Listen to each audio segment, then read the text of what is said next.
Yeah, so then this guy says, "That's not a spectral tiger. That's my wife." I don't know. I don't know.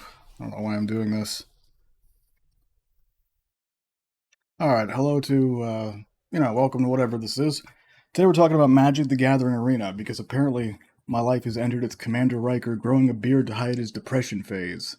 But instead of banging an alien on planet Ryza, I'm in my underwear at 3 a.m., losing rating points to a guy named Naruto Fan 69, piloting a mono red burn deck. Specifically, we're talking about the historic standard meta, which is, the format Wizards of the Coast invented when they realized you idiots spent $4,000 on digital cardboard 3 years ago and were getting sad you couldn't use it anymore.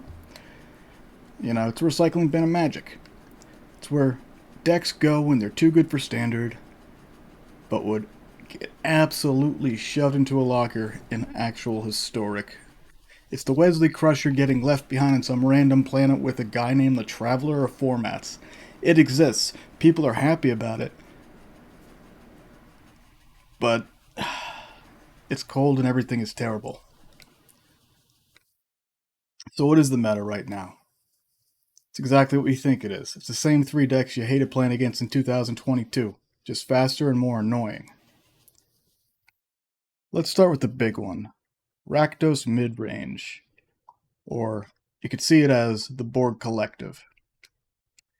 There is no creativity here.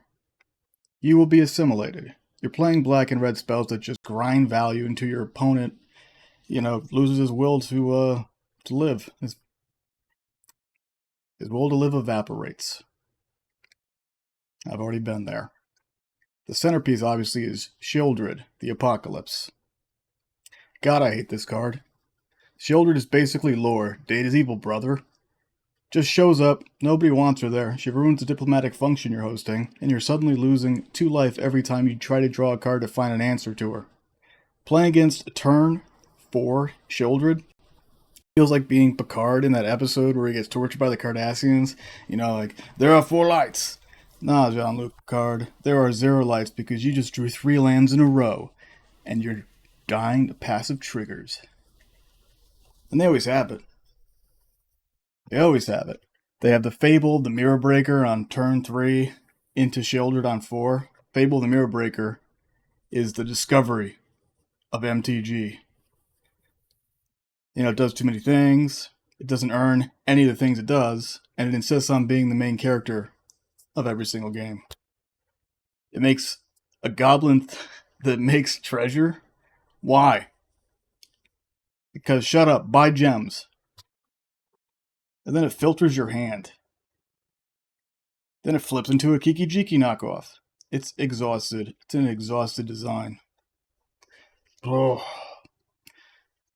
Then you have Mono Green Devotion. This is a deck for people whose favorite anime is Dragon Ball Z because they like it when the numbers get really big and the characters just scream for 20 minutes. It's ramp, you play elves, you play Nykthos, Shrine of Nyx, and then you cast Karn, the Great Creator. Karn is awful. Karn is like if Worf was put in charge of engineering. He just walks in, smashes the warp core with a bat'leth, and suddenly nobody else is allowed to use artifacts. Captain, I have disabled their Moxen. Today is a good day to die. Shut up, Worf. You're ruining the game for everybody. The whole strategy is just generating 60 mana on turn 5 and wishing a leveled up Cityscape Leveler out of your sideboard to blow up one permanent your opponent managed to stick. It's masturbatory. It's the deck equivalent of the guy at the LGS who wears the Ahego hoodie, unironically. It smells like Monster Energy and dried sweat. You know the guy I'm talking about, but you know he's going to win. Eventually, because his deck costs more than your car. But you have to sit there and watch him do math. Sorry, audio engineer quit. Now it's just me. What else is there? Zora's Control, Blue-White. The Fun Police. These are the people that can, identify most with the crystalline entity that just absorbed all life on a planet because it was hungry. They don't want to win. They just want you to lose. They don't want to have fun. They want you not to have fun. They want you to sit there and ask permission to play the game you logged into. Can I cast a creature? No, counterspell. Can I attack? No, the Wandering Emperor exiles at instant speed. Can I have a shred of dopamine? No. Teferi tucks your serotonin back into your library, third from the top. Playing against Control is like being stuck on a turbo left with Barclay, and he just keeps going on about his anxieties about transporter psychosis for 45 minutes for the 50th time. You just want the doors to open so you can jump down the shaft. And the win condition is always Teferi, Hero of Dominaria. That's the smuggest planeswalker in the fucking world. He looks like he just explained to you why Neon Genesis Evangelion is actually a deconstruction of the mecha genre, and you just don't get it. Yeah, that's it. You know, the whole experience of grinding in the historic standard ladder on Arena reminds me of that Next Generation episode Cause and Effect. You know, the one where the Enterprise gets stuck in a time loop and blows up over and over again, and only Data eventually realizes it's because, it's retarded.